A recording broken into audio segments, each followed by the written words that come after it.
Welcome to the BAPS Better Living Podcast.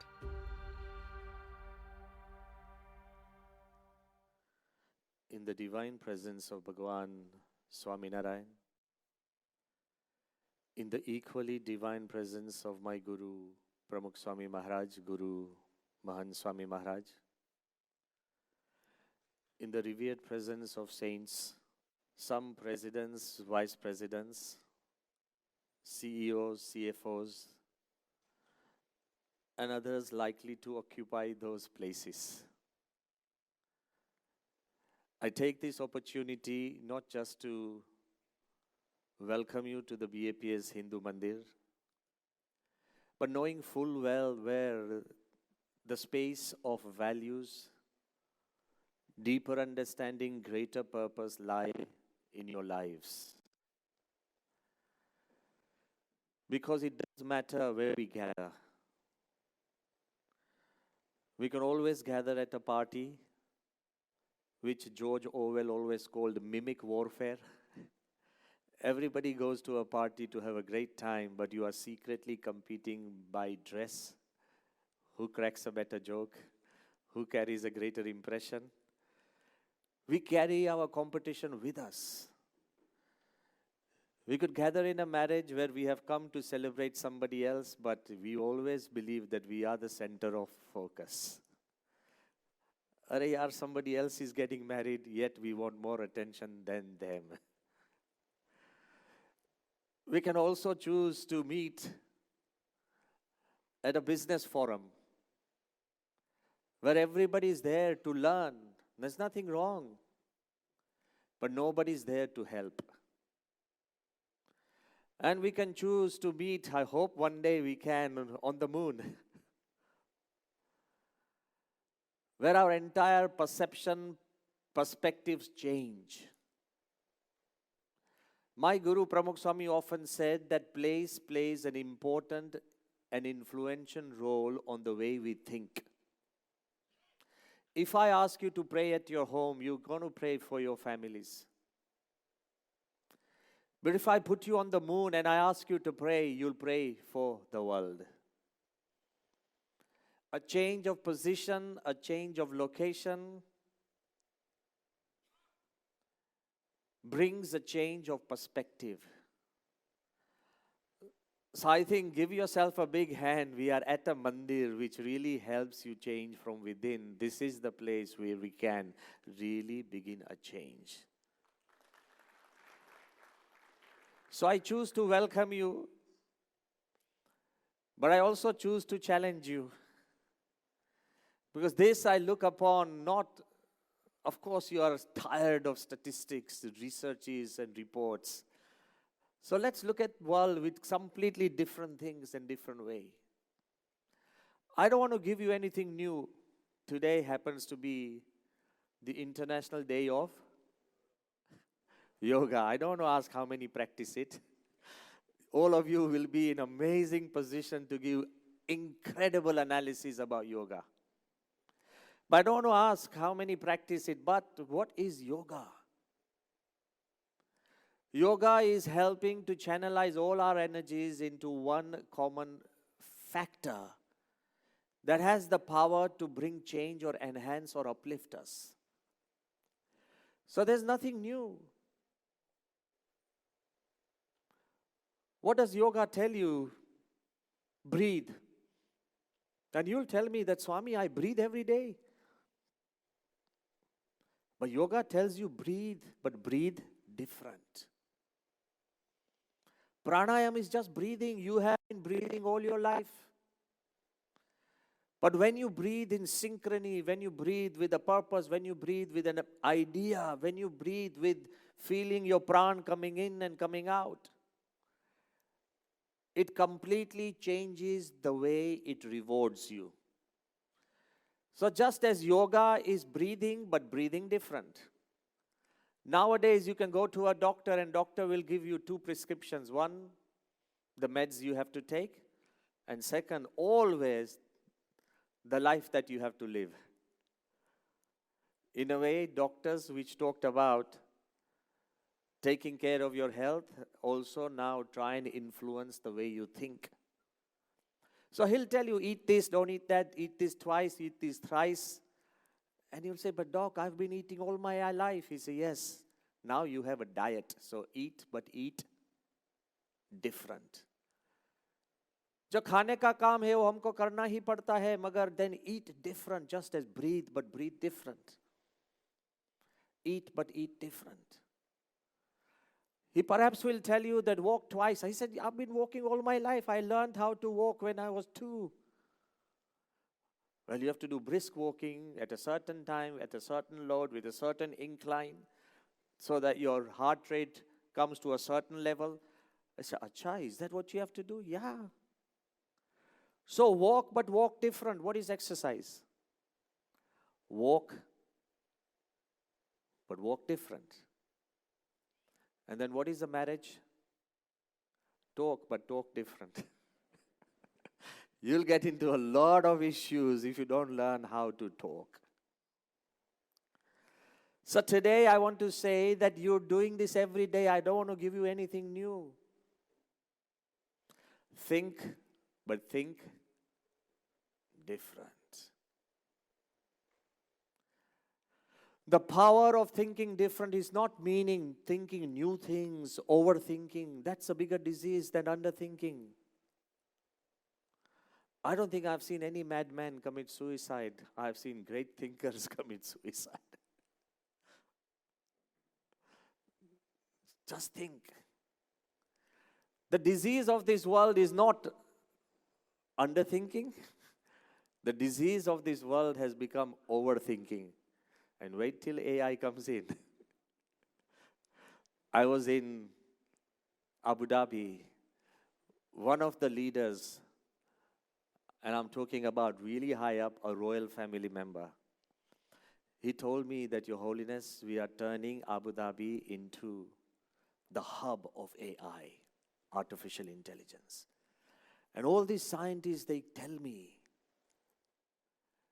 that soon we'll be able to put 100 million Einsteins into one brain. And you know what I'm talking about. You're not somebody I need to explain. So very beautifully, gently, and really confidently, he told me we are thinking of putting 100 million Einsteins into one brain. And I said, Your Highness, what will that do? We already have a intellectually heavy society. What will 100 million Einstein into one brain will really do? I said, I'd rather have 100 million Buddhas in one heart. And when he said that I'd rather have 100 million Buddhas in one heart, we understand that the real redemption, the real glory, the real feel of life will lie in what we have and feel in our heart, rather than what we just carry in our minds. So I want to ask you very honestly, this is perhaps an imaginary story, let me tell you, because I don't want all of you to try and apply logic to it. But perhaps the meaning is real, and very purposeful to the lives that you and us, all of us lead. Once a man died. And you tell me, Swami, eventually everybody dies. There's nothing new. It's a truth. So once a man died and the angels came to him and said, do you want to go to heaven or hell? The man said, do I have a choice? The angel said, yes, democracy is catching up. Now you have a choice whether you want to go to heaven or hell. The man said, I thought that if you did bad, you went to hell, and if you did good, you went to heaven. He said, no, all those rules and parameters are changed. So you have a choice whether you want to go to heaven or hell. He said, if I have a choice, and if it's so democratic, then do you have anything to show me what heaven is really like and hell is really like, so I can choose wisely? We're already living in a world where we depend on opinions. And I think you understand where I'm coming from. So yes, the angel said, we do have. They said, if you really want to know what hell is like, here is a video Go through it and you'll know. And if you really want to know what hell is like, heaven is like, here is a brochure of 10 pages. The guy said, wow, hell is advanced. You have a brochure for heaven. You have to flick through pages and start reading hundreds of things. And you have a nice, beautiful 3D revelatory video on hell. And then he looks at the brochure, and in that brochure he sees, there are people sitting in meditation, quiet, nobody's talking to anybody, everybody is at a distance, everything is just too damn peaceful. And when he looks at the video of hell, everybody's having a rave of a time, party, music, and hugging everybody and feeding everybody, and everybody's so-called happy, happy, happy. So he dials the angels back and he said, well, if this is the thing, I really want to go to hell. And the angel said, look, one last time I'm giving you a last choice. If you want to go to heaven, take the staircase up. And if you want to go to hell, take the elevator down. He said, wow, hell is advanced. And then he says, I want to go to hell. He presses the button. The doors of the elevator open up. He goes into the doors, and then he presses the button for hell.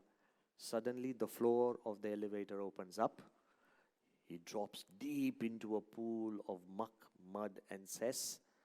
And there he's wallowing in this filth.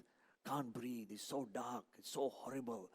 And he's shouting. He said, my God, what is this? And there's a voice up at the place of the light. And the guy who had given him the video, the angel, he said, hey, what's up? He said, but this is not hell. He said, of course it is. You chose hell. He said, what was all that in that video you showed me? He said, that was our promotional video.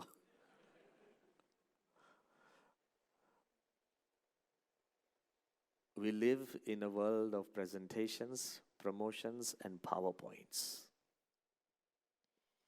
Maybe you have been the weapon that does this, or maybe you are a victim that suffers this.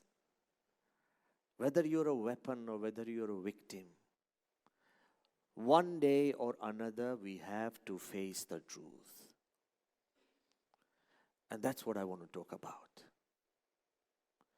Either we can choose, and there's nothing wrong, please don't take me wrong, I'm just forcing ourselves to think. That's why I have to bring each one of us to the edge. Until we stand at the edge and until we realize where we are heading and what can be, we won't be able to really grasp the truth in a different way. So I want to really ask you that, of course, there's nothing wrong in adding value to our lives with the talents and the education and the degrees we get. All the powerful universities, all the degrees, all the certificates that we have add value to our lives. I'm not denying it. And all the positions you scale. In this world, you'll tell me, Swami, people listen not to names, but people listen to titles. All the titles and positions that you scale are important. Again, I'm not here to deny anything. And the third thing, all the things we possess, the suits, the cars, the houses, all the things we possess, we feel and we know they add value to our lives. But I really want to ask you, is this the right way to really get to know yourself? Nelson Mandela, when he was jailed, he wrote a beautiful letter. And that letter has been placed in one of his biographies. And in that letter he writes, listen to this very carefully. He says, the best way to know yourself, perhaps the best way to know yourself is in a prison cell. When you have been robbed of every title that you have, When you have been humiliated that you have nothing to help you. When all your accolades and awards have been peeled off.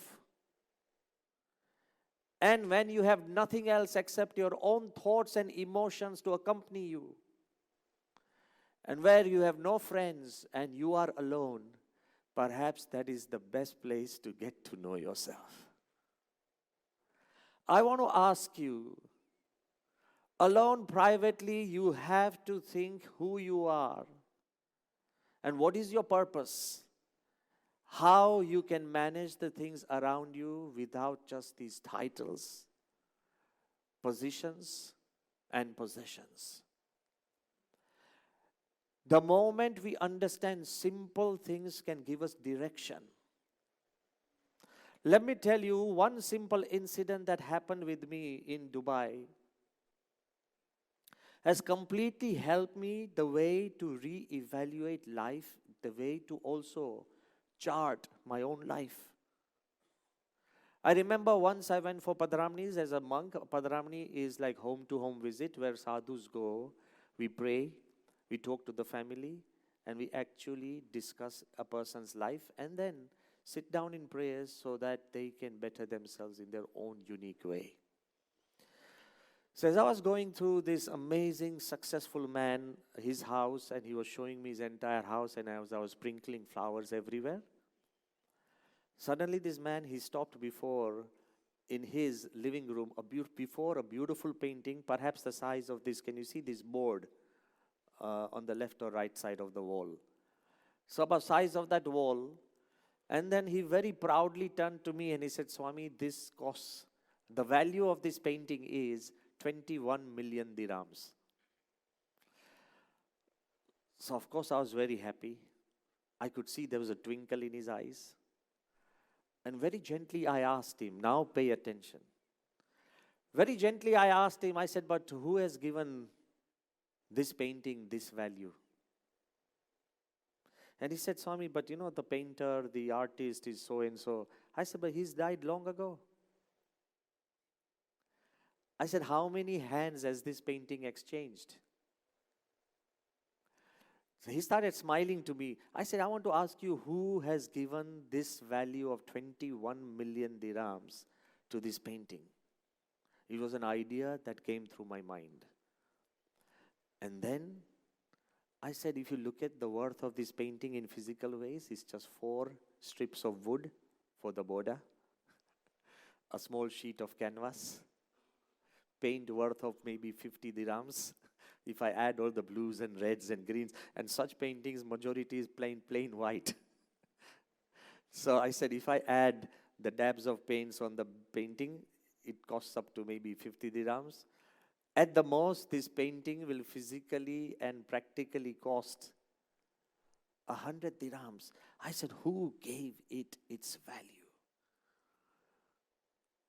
And then I explained. I said, you did. The fact you bought it at 21 million and you thought it was worth buying at 21 million, you gave value to this painting. And the moment you sell it to somebody for 25 and he buys it or she buys it at 25 million, she gives it value of 25 million. Because how many stories do we know that Van Gogh, whose paintings are now sold at 400 million US dollars or 600 million US dollars, could not sell his one single painting for half a loaf of bread? So if Van Gogh could not sell his painting, which he valued at such a price, then who gives value to paintings? Us. You give value to your cars. The antiques you have at your home, you give value to them by saying, this was used by my dad, this was used by Gandhi, this was used. We give value to the things we value. And he said, yes. I said, if we can give value to dead, inanimate things and objects, why can't we give value to life and living people? Think about it. I said, why can't we give value to the people whom we love, people who are with us, people who help us, people who are around us? Why can't you give value to living people? If we can give value to dead, inanimate things, go home and think about this. If you and I choose to give value to living people around you, you will add value to yourself. I don't want to talk about your businesses, and I don't want to talk about the things you have achieved, and I don't want to talk about everything you surround yourself with. Let's talk about giving value to life. And I said sometimes we don't really consider or give value to our own parents, our children. We say there are children, we say we live with our family members. Do we really give value? So after 2 weeks, this man, he's not a Swaminarayan, and he's not so spiritual at all. After 2 weeks, now listen to what happened. It gave me so much satisfaction. After 2 weeks, he phones me. He says, Swami, you've opened a whole new dimension to my life. I said, what happened?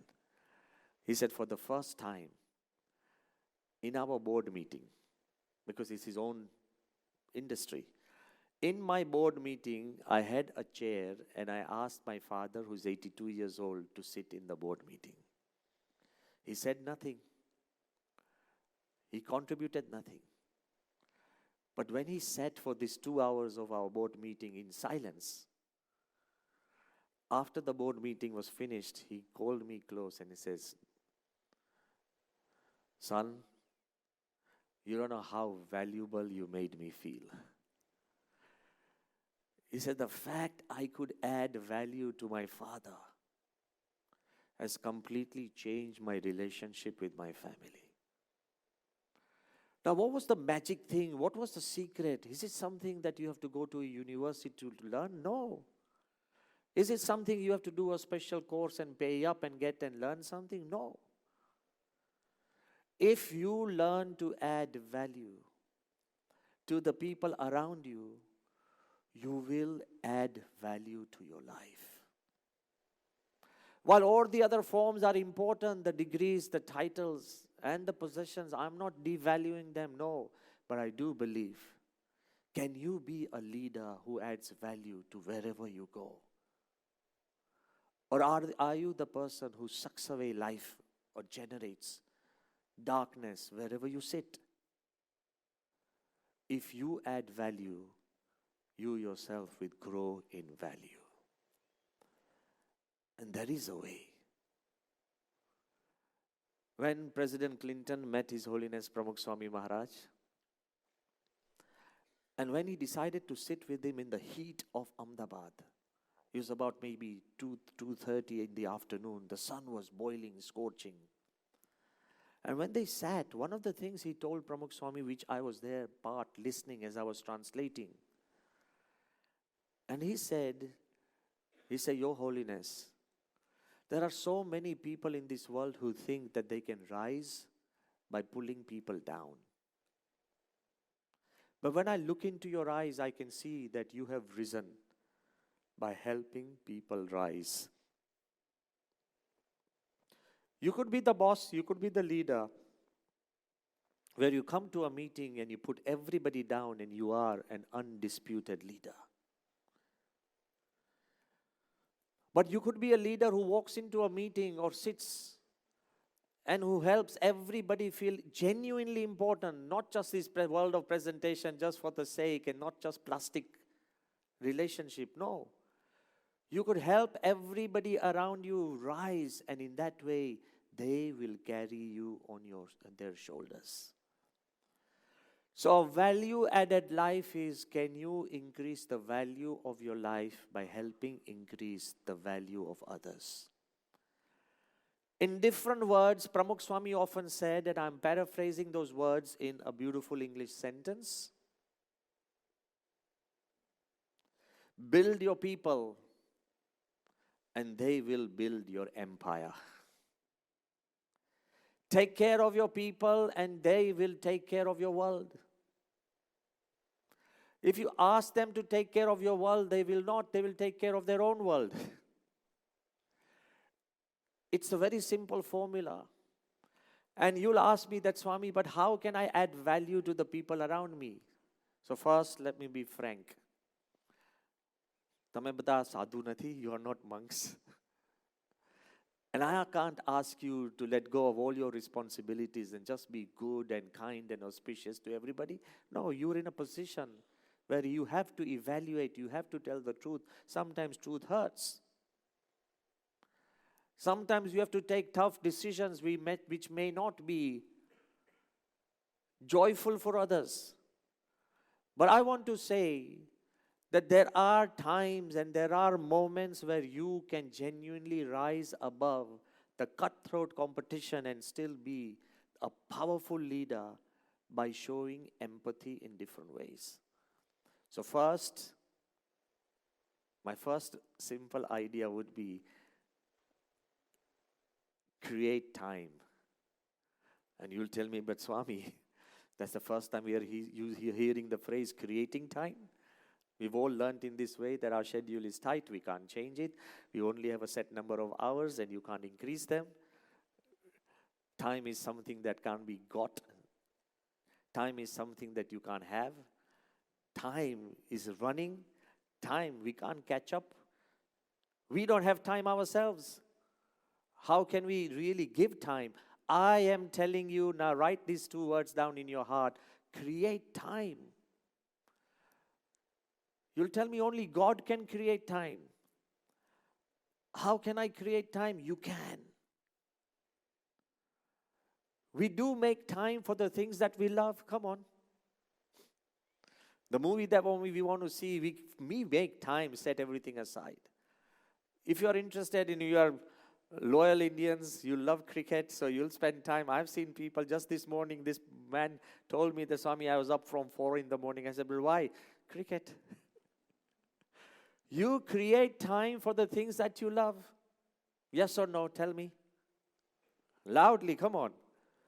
We do create time for the things that we love. We make time for the things that we want to do. I am telling you to create time for the people that love you. At the end of the day, it's the people who have time, who can create time, who can actually use that time wisely. Those are the ones that actually win in life.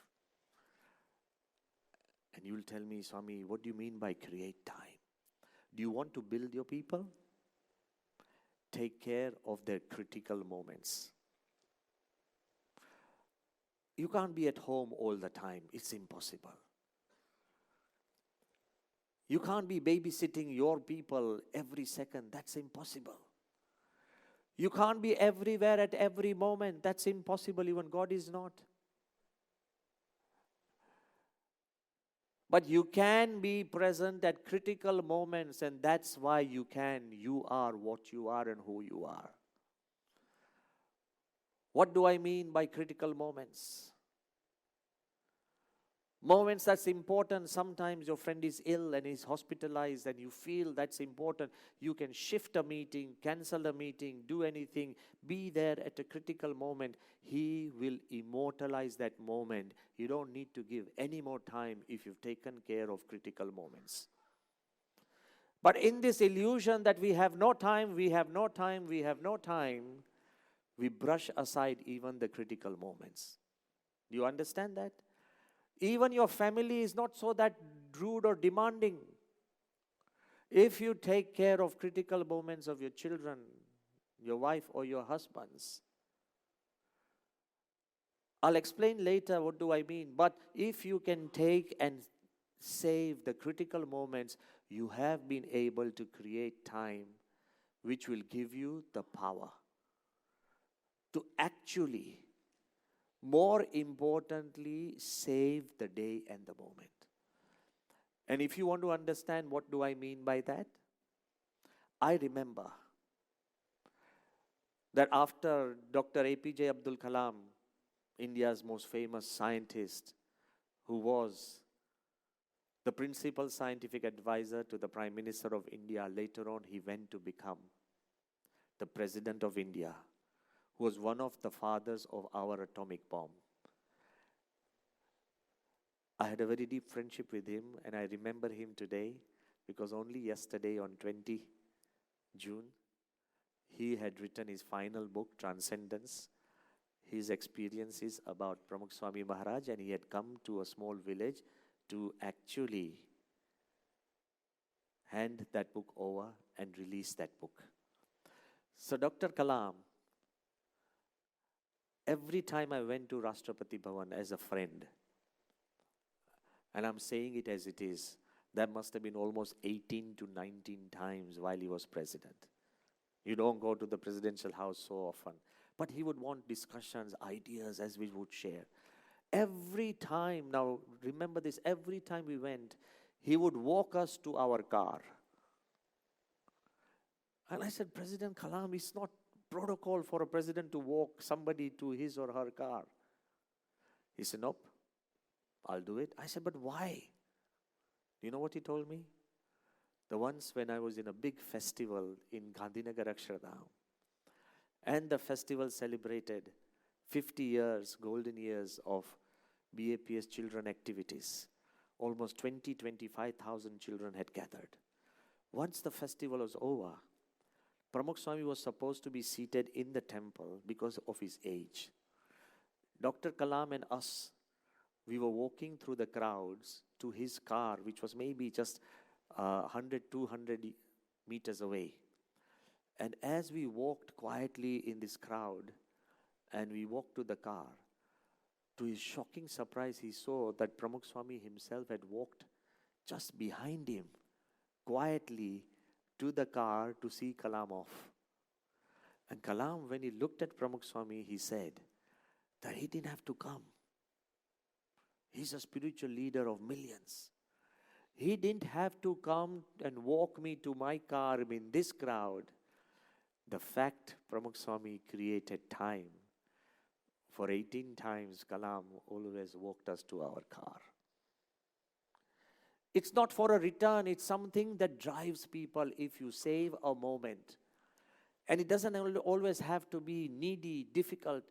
It doesn't even need to be told to that person if you create time for somebody. If you made a right phone call for somebody without telling him or her that how much you have recommended them, when they go for that interview and when they find out that one of the reasons they were selected because of your critical moment phone call, do you think you need to talk to them ever again? They'll never forget your love.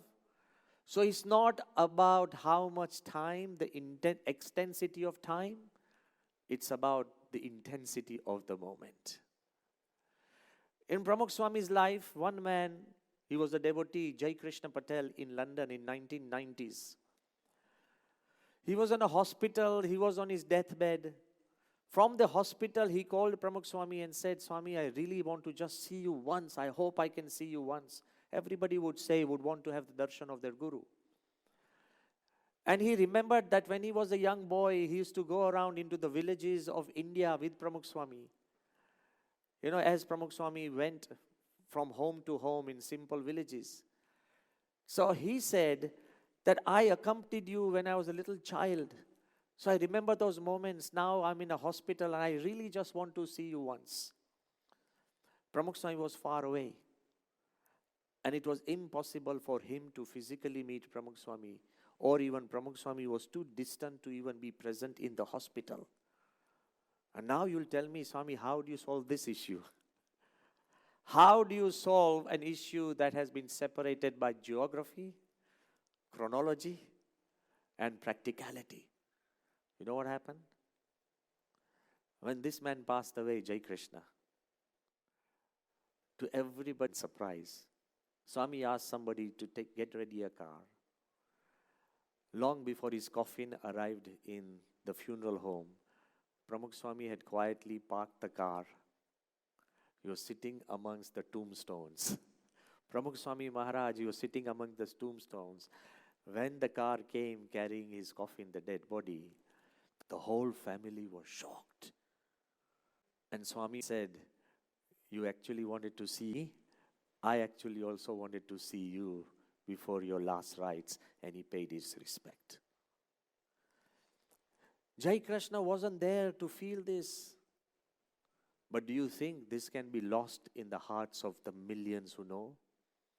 That you have somebody who will be with you in your critical moment. So create time means take care of the critical moments of your family. You can't be there 24 hours. Critical moments of your board people, critical moments of the people who love you and are around you, you will be able to add value to the lives of the people who love you.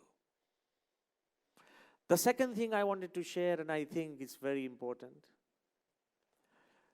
that how powerful this one simple moment of giving a right gesture at a right time in a critical moment. Maybe you've heard of the name of Oscar Wilde, one of the finest writers. I have grown up reading him in England. He is an Irish author. He was the inventor of epigrams. Perhaps, of course, his name will not feature in the leagues of Shakespeare and Dickens. But if you read him, what a wonderful writer.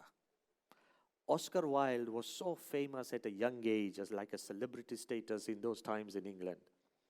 But at the age of about 45, in 1895, he was jailed, imprisoned in England for some inappropriate behavior. And while he was being pushed to the prison, all his fans who loved him, they're all gathered to boo him. You know, when you feel betrayed by your celebrity, how hurt you become. So Oscar Wilde, he writes in one of his later essays, that as I was being dragged and pushed into the reading jail, thousands of people who actually worshipped me were all lined up and booing. There was commotion and noise, and there was a heavy hate in the air. As I held my head low, ashamed of myself for what I did, in my moment of the lowest of the lowly darkness, as I was moving, one gentleman, one old man, he stepped up. He stepped up. Just imagine, he lowered his head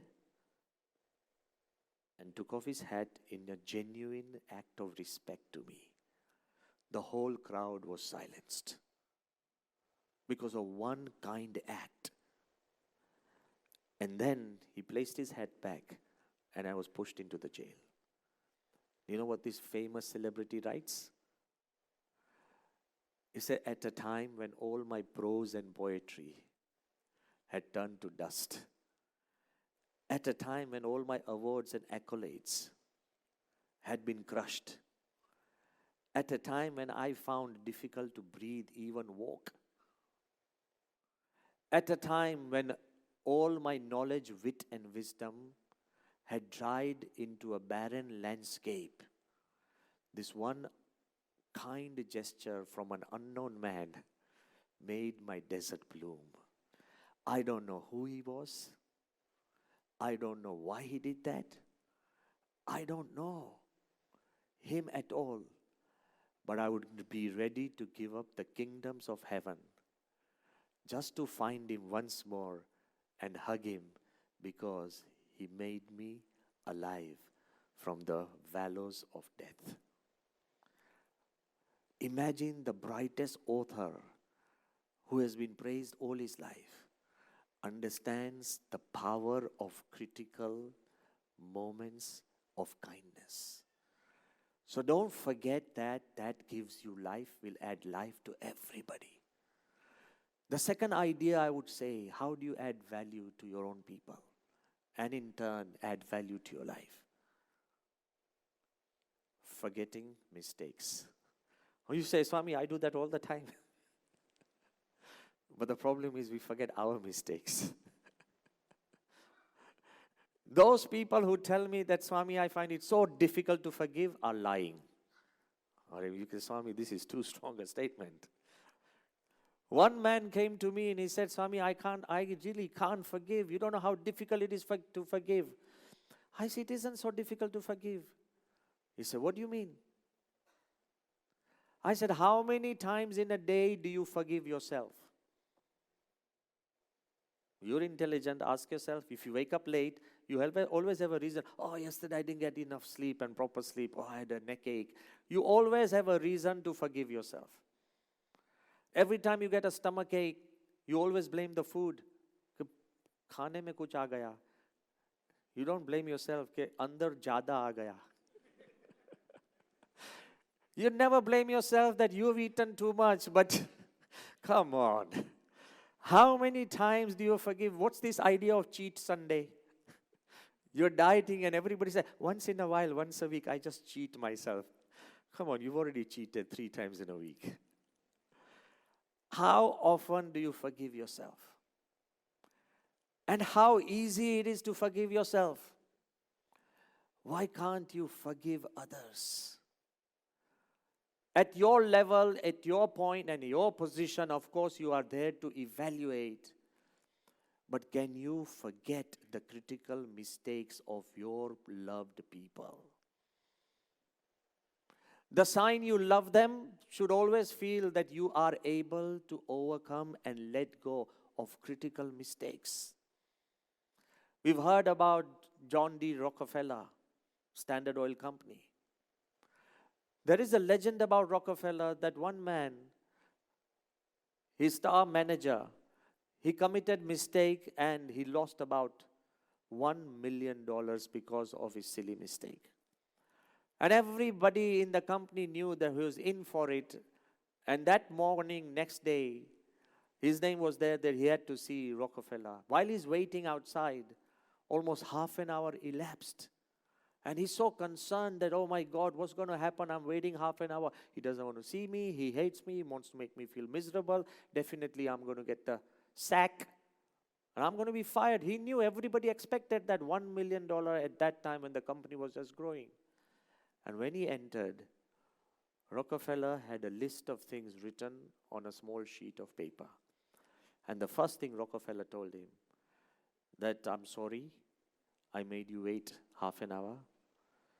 But as I was lighting and listing the times and the moments you have helped the company, every time you have helped company to save money, all the great decisions you have taken in the past, oh, the list has grown long.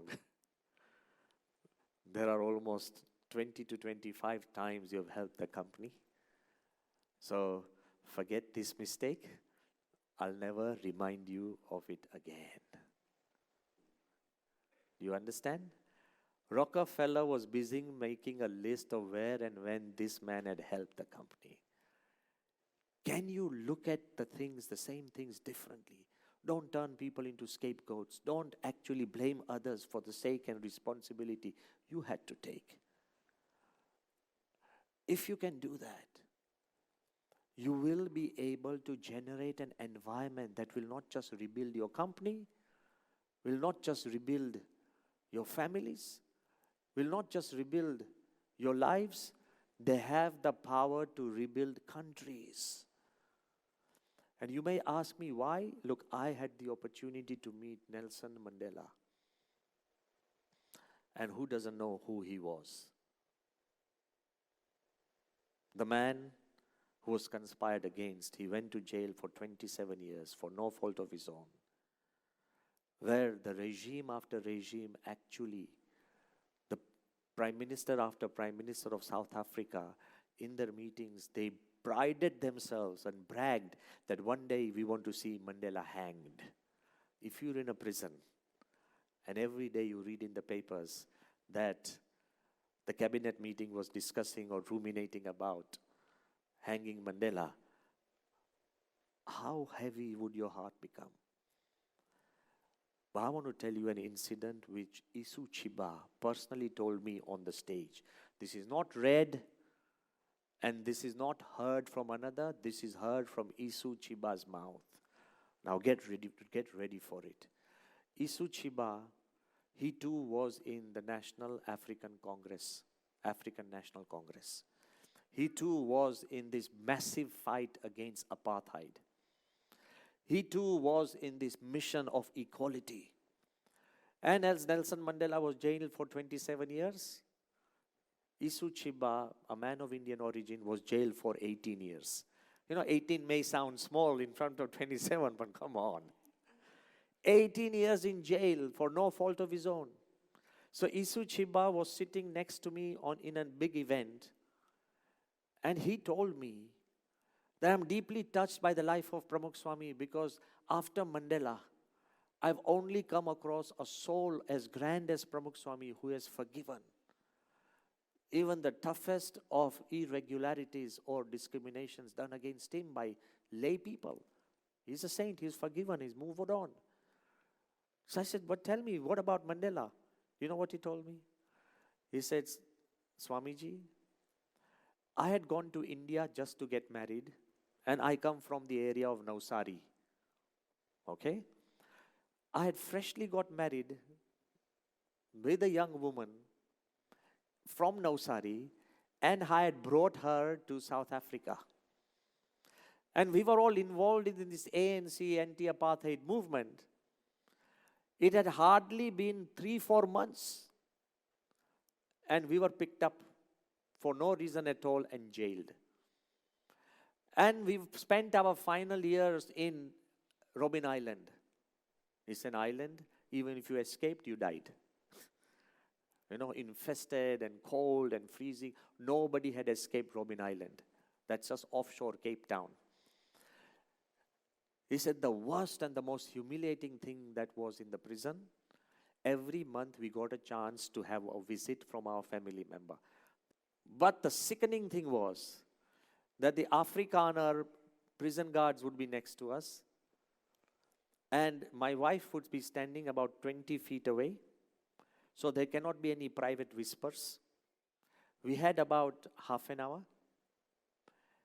And the moment she spoke in any other language than Afrikaner or English, my prison sentence would increase by default. Bhule chuke puche kem cho mari gaya. 10 years more. You understand? He said, my wife, she was freshly married from India. She could not speak a word of English. She could not speak a word of Afrikaner. I could not communicate to her in any other language because she could not understand any other language. And if I did, my prison sentence would increase. He said, for 18 years, I've seen my wife grow old, year by year, and we stood like mute, dumb animals because we could not talk a single word. Can you see the agony and trauma? You see your loved person, you can't even exchange a greeting. I could see her cry. I could bear that pain. And it hurt me so deep, so deep, so deep, that you're bringing my wife and you can't even allow me to communicate a word of gratefulness to her. No word of love, because she did not know the language. So for 18 years, it hurt me so much, that I had told some other prisoners, the day I escape or leave this prison, Isu Chiba, he's saying, the day I leave this prison, I will hunt down every white man in Africa who has conspired against us, and I'll kill him. Isu Chiba is telling me there on the stage, long after, everybody's free, but look at the hate in his heart. And he said, when I said this to other fellow prisoners, Mandela found out about this discussion in the prison. And Nelson Mandela called me. And he said, Isu, why do you think we are in the prison? And I said, for liberty, meaning freedom. And Mandela said, if we get out and we do the same to the white people, the supremacists who hurt us, would that be equality? And then he explained, liberty has no meaning without equality or dignity. If at all we leave this prison, our first job, write it down, he said, will be to go and have tea with the wives of all the white supremacists who hurt us. To have tea with their wives and assure them that nothing will happen to their husbands.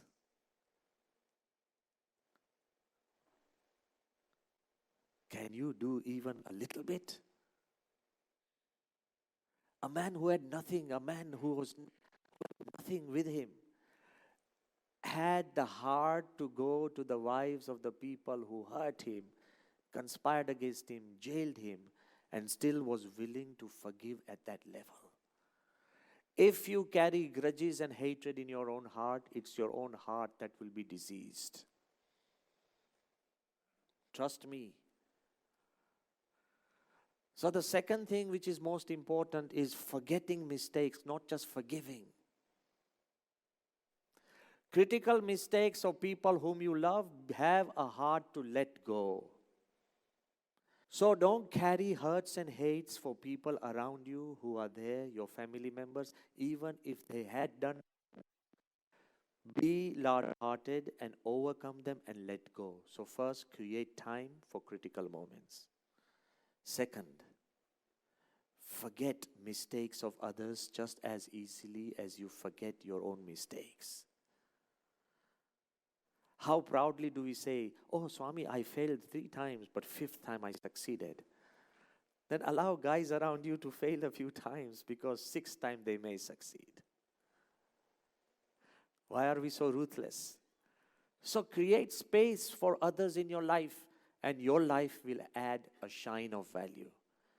And the third, and perhaps one of the most important thing, is believe in the unbelievable. Why are you leaders? Come on. Why are you where you are? We're so easily willing to believe stories from the past. Any story I'll tell you of a success story of Mahatma Gandhi or any great leader, you believe. Why don't you give the same chance to the people around you? Believe in them when the world stops believing in them. When they stop believing in them. Believe in the people who love you. I'm not talking about believing in everybody. No, that's difficult. But the people, your own children, believe in them. Your daughters, your sons, your wives. So easy to give up. But believe in them even if the whole world stops believing in them. And one of the greatest examples I would love to give, that what faith can do and what faith can overcome, is the BAPS Hindu temple in Abu Dhabi. When in 1997, His Holiness Pramukh Swami Maharaj said a prayer in the deserts of Sharjah, when we at that time was impossible or difficult to even think of walking to Abu Dhabi in these clothes.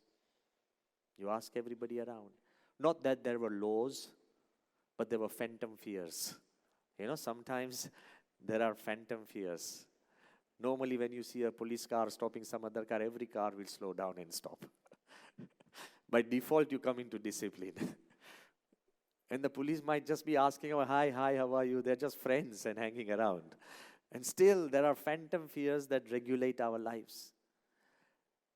So there were phantom fears that we could not walk into Abu Dhabi in these clothes. At that time, Pramukh Swami said that may countries come closer together and cultures grow nearer together and religions understand one another, and may there be a temple in Abu Dhabi. We all laughed because we thought it was like a fun thing, a joke. But I also want to confess, over the years, as time changed, minds changed, countries grew closer, friendships grew. And I still remember 1,000 people must have told me that, Swami, there can't be a temple of this league, of this level in an Islamic country. It's not possible. Why? History says so. We are great believers in history, and intellectually you are. History says so, that it's not possible. I had a choice whether to listen to 1,000 no's or a single yes from Pramukh Swami. And I chose to listen to a single yes, and that's why the temple stands in Abu Dhabi. I ask you, even in your life as a leader, you might be at the top of your game, but you will be surrounded by so many no's. So many no's. Be a believer that picks the yes. Be the believer that looks at the single ray of hope and actually helps dispel darkness. And it did not just end there, I want to tell you. We started the temple. And what came next? Corona.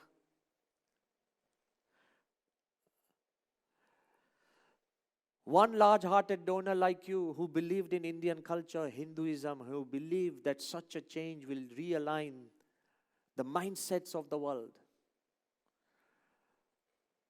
David Frawley, Vamadeva Shastri, is an American who has won Padma Bhushan from India for being a person who loves Indian culture. He is a knowledgeable person. He is a yogi. He is a thought leader. Himself is a great Indologist. He met me in the streets of Dubai, much older to me and someone I respect deeply. Straight away, he came out of his car on the footpath, sidewalks of Dubai. He did a completely panchang pranam to me as I was walking. And he held my hand and he says, Your Holiness. I said, yes, Vamdevji. He said, till now, BAPS has built 1,200 temples.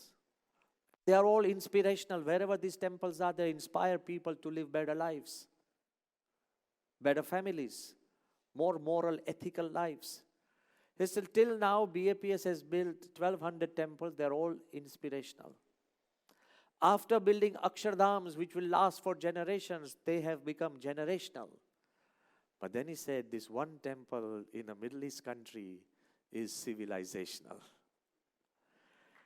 It's bringing countries, civilizations closer together. It's impossible to even think.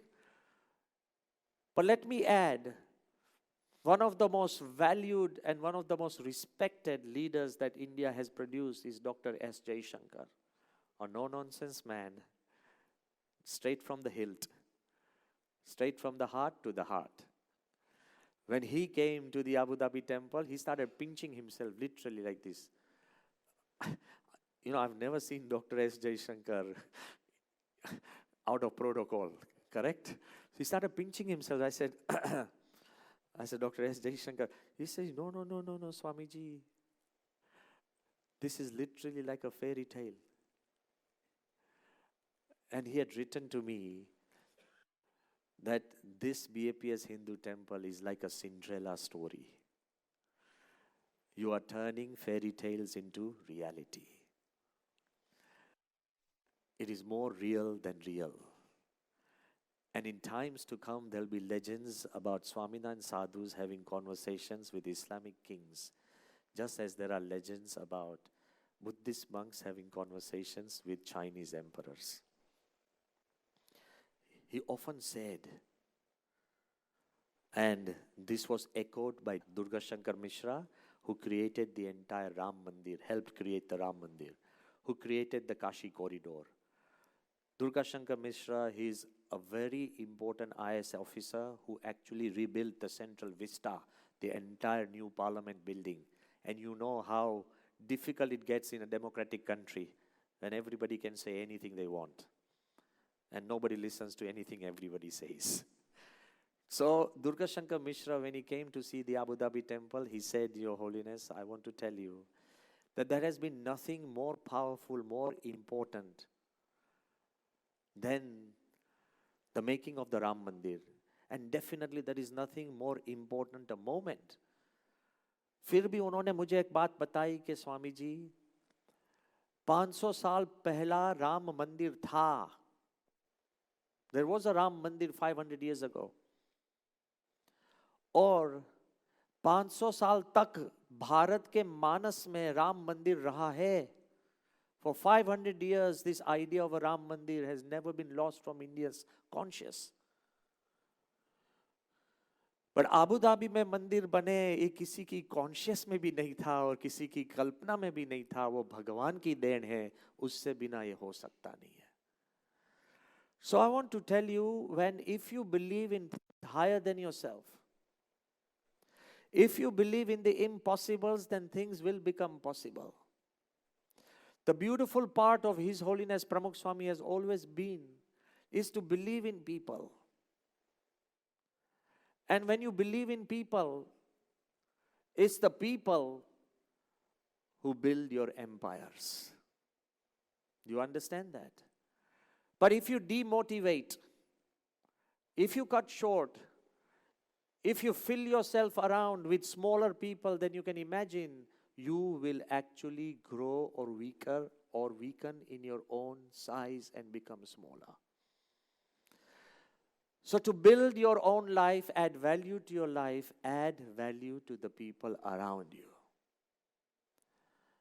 And I want to tell you that what a way to add value to people. And what a way to forgive people. And what a way to create time. Perhaps this one incident summarizes everything. I remember in one of my events when I went to Rashtrapati Bhavan to meet Dr. APJ Abdul Kalam, you will see that with the president, they have Air Force people who are the ADC, aide de camp. Those ADCs, they also guard the president, but they always stand behind the president when he's speaking, right? Their main bodyguards. And at the same time, they are the secretary and the security. So one man, first time I'm revealing his name, I don't think he'll mind now because Kalam has passed away. One ADC who had come from the Air Force, his name was Nishikant Singh. So while I was waiting in Dr. Kalam's president's office, before the president came to the office, I was a little early. Nishikant Singh came to me and he knew that my relationship with Dr. Kalam was very close, friendly. So he whispered into my ear, Swamiji, can you help me? I said, what? He said, I really want to leave Rashtrapati Bhavan. And I have done my service as the Air Force pilot. He was in the first league of pilots that go into battle. So I've done my tenure in Air Force. I want to go into a regular commercial flight where I can have more life with my family. I've just got married. You understand? So he was opening his heart to me. Normally they're not supposed to. You know how strict, tight-lipped they are. They won't even breathe a word. But Nishikant knew that my relationship with Dr. Kalam was so much. He said, can you quietly tell Dr. Kalam? I said, but Nishikant, why don't you tell Dr. Kalam? He said, he's such a loving man, such a nice man. And I know it will hurt his heart.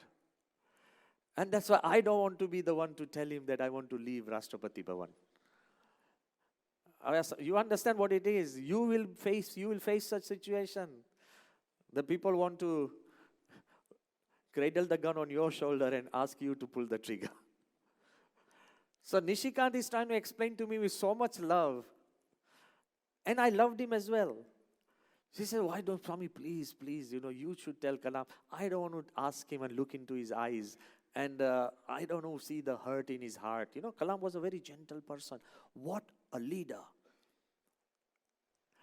Then Dr. Kalam came in and we talked about so many things. He was like once he called me at 2 o'clock at night, Dr. Kalam from the president's Rashtrapati Bhavan. He said, are you awake? I said, I'm wondering why you are awake. He said, no, I have this idea for India. And it's not allowing me to sleep. And that's when he told me. He says, dreams are not which you get in your sleep. Dreams are what don't allow you to sleep. That's Dr. Kalam. So that's 2 o'clock at night. He's telling me, so you're such a nice person, such an exciting person. And so when after our little meeting, I said, when we were just getting up, I said, Dr. Kalam, he said, what? I said, there's a small request. He said, what? I said, Nishikant, he's a wonderful man and a great officer and I really love him. I said, but, there's a small request that because of family and social conditions, he wants to leave the Air Force and the Rashtrapati Bhavan and then become a commercial pilot. But he finds it very difficult to tell you because of the love he has for you. He said, okay. So most people would say, okay, I'll look into it. And that's what you do. You understand? But look at a leader who adds value to his people. You know what he did, Kalam? He said, Nishikant. Nishikant came running. He said, you know something? I too want to leave Rashtrapati Bhavan. I think we should give Kalam a big hand. He said, I too want to leave Rashtrapati Bhavan. And you know what he told him? And when you become a commercial pilot, I'll be the first passenger to fly in your plane. What a way to add value to the people you love. What a way to say you can leave without making people feel guilty. What do? When somebody is about to leave, we make him so small. This is it, you're this, you've never been loyal, this is this is it. Don't. Why do you want to reduce the lives of others? Add value and your life and value will grow. And I'll tell you what the magic happens. It's not something that I've invented, it's something that I've learned as I move around life. What Pramukh Swami did to us, we were small, simple monks. He added value. And then we add value to the organization. And I want to tell you, if you forget, let me leave you with an incident that you'll never forget. During a time of a great famine in Egypt, the famous queen and the most beautiful queen of Egypt, Cleopatra, when her country was going through a dark period, a depression, recession, and nobody wanted to work and everything was filled with famine and darkness, disease, she asked her people to build a temple. And all her advisors said, but my queen, is this the time to build a temple? When we are hard pressed for resources, you'll tell me, experts, Swami, ye zamana hai kya mandir banate ho? That we are hard pressed for resources, there's for difficulty eating, people don't want to work, everybody's down, everybody's depressed. And to her advisors, Cleopatra said that when my people build a temple of hope and faith, they will rise in hope and faith. And when they rise, my country shall rise by default. You rise, your company rises because you can breathe back hope and faith in your people. If you made them feel important and valued to their lives, they will rise.